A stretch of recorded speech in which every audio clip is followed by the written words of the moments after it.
할렐루야. 살아가는 대강의 가족 여러분, 오늘 하루도 하나님의 말씀과 동행하는 삶이 되길 소망합니다. 오늘 함께 나눌 하나님의 말씀은 고린도전서 5장 1절에서 5절 말씀입니다. 너희 중에 심지어 음행이 있다 함을 들으니 그런 음행은 이방인 중에서도 없는 것이라. 누가 그 아버지의 아내를 취하였다 하는도다. 그리하고도 너희가 오히려 교만하여져서 어찌하여 통한이 여기지 아니하고 그 일 행한 자를 너희 중에서 쫓아내지 아니하였느냐. 내가 실로 몸으로는 떠나 있으나 영으로는 함께 있어서 거기 있는 것 같이 이런 일 행한 자를 이미 판단하였노라. 주 예수의 이름으로 너희가 내 영과 함께 모여서 우리 주 예수의 능력으로 이런 자를 사탄에게 내주었으니 이는 육신은 멸하고 영은 주 예수의 날에 구원을 받게 하려 함이라. 아멘. 어떤 개념이나 기준을 세워나가는 것은 참으로 중요합니다. 그 개념이나 기준에 따라 사람들의 생활이 크게 영향을 입기 때문입니다. 이 성에 대한 동물의 개념은 아무나 누구하고나의 개념입니다. 발정기가 되면 수컷의 힘겨루기가 시작이 되고 그 결과에 따라 아무거나 짝을 맺습니다. 물론 외적인 동물들이 있기는 하지만 대부분이 그렇습니다. 때문에 새끼를 치고 또 키워 분가를 시키고 나면 어미들도 자유로워집니다. 그래서 다음번 발정기에는 똑같은 과정을 거쳐서 또 한 번에 아무나와 짝을 짓습니다. 그런데 사람은 다릅니다. 시대적으로 또 지역적으로 외가 있어서 일부 다처제나 일처 다부제로 사는 사람들도 있지만 거의 일부 일처의 제도가 자리를 잡고 있습니다. 이것은 사람이 만든 법이 아니요 하나님께서 처음 사람에게 만들어주신 법도가 사람들이 깨닫지 못하더라도 마음의 밑바탕을 지배하고 있기 때문입니다. 그래서 인류가 경제적인 혜택과 풍요로움을 누리게 되면서 이 성스러운 개념이 급속히 무너져가고 있습니다. 사람은 풍요로우면 자연스럽게 이 소돔과 고모라를 닮아가는 모양새가 됩니다. 성계방의 물결이 점점 거세어지고 있습니다. 이 나이와 인척관계를 따지지 않고 사람들은 성의 노예가 되어서 눈에 보이는 이성들을 인격보다는 육체로 보려는 쪽으로 기울어가고 있습니다. 이 10년 전만 해도 섹시하다라는 말을 들으면 얼굴이 붉어졌었습니다.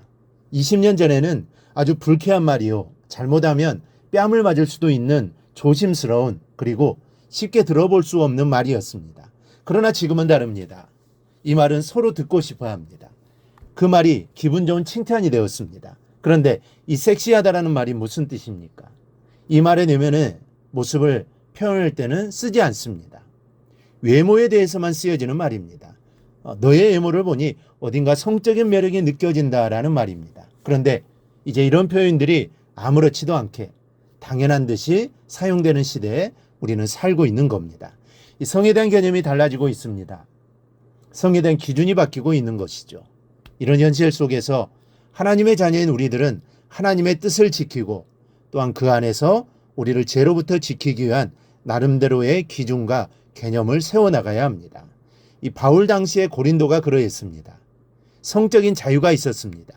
이제 그것이 보편화되어서 음행을 저지르면서도 그것이 죄라는 의식을 갖지 않아도 되는 도시였습니다.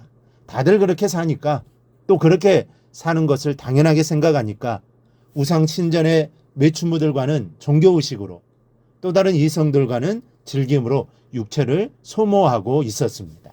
이런 면 때문에 그렇지 않아도 고린도 교회를 걱정하던 바울에게 어느 날 교회 안에서의 음행 소식이 들려옵니다.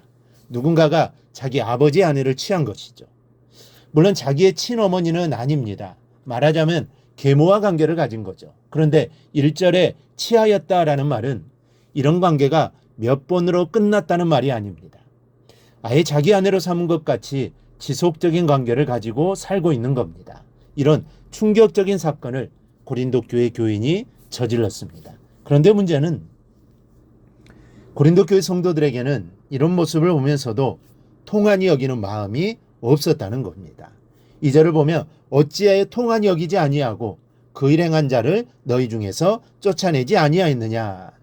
어떻게 이런 일이 있을 수 있습니까? 사실 고린도 지역은 당시 로마는 성적인 상태가 이랬습니다. 사회 성적인 관습이 이렇다 보니 교회에 나온 어떤 사람의 생각 없이 교회 다니면서 그런 짓을 한 것이죠. 이 당시 교회는 고린도 지역의 타락한 모습과는 달리 철저하게 율법에 따라 정결한 생활을 했습니다. 그런데 이런 문제가 생겼습니다. 그렇다면 당연히 음행한 자를 징계하고 징계를 듣지 않으면 쫓아내야 하는데 고린도 교인들은 그렇게 하지를 못했습니다. 그럼 우리는 어떠합니까? 혹시 우리는 회개라는 쉬운 방법을 통해 우리의 죄를 용서받기 때문에 죄를 가볍게 생각하지는 않습니까? 죄를 지어도 회개하면 무엇이라도 용서함을 받기에 오히려 죄에 대한 불감증을 갖고 있는 것은 아닙니까? 그러면서 계속해서 반복적으로 죄를 범하고 있지는 않습니까?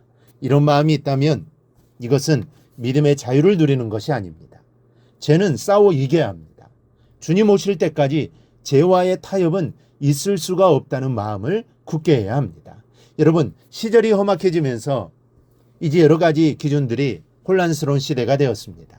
그러나 하나님의 말씀이 진리요, 하나님의 말씀이 의의 기준입니다. 하나님의 말씀은 절대로 변하지 않습니다. 변할 수가 없습니다. 하나님이 변하지 않기 때문입니다. 그리고 그 하나님의 말씀이기 때문입니다. 그러므로 하나님의 말씀은 우리의 삶의 기준이 되어야 합니다. 오직 말씀대로 살아야 합니다. 그래야 기준들이 혼란한 시대에 올바른 삶을 살 수 있습니다. 기준이 분명하면 절대로 한눈 팔지 않습니다. 그릇된 삶을 살지 않게 됩니다. 그렇기 때문에 하나님의 말씀을 우리의 기준으로 삼고 꼭 살아가기를 바랍니다. 그리하여 하나님의 기쁨이 되고 세상 속에서도 그리스도인으로 삶의 기준을 제시하는 우리 성도들이 되기를 주님의 이름으로 축원합니다. 오늘 묵상한 말씀을 굳게 잡고 삶으로 실천하며 살아내는 대강의 모든 성도들이 되기를 축복합니다.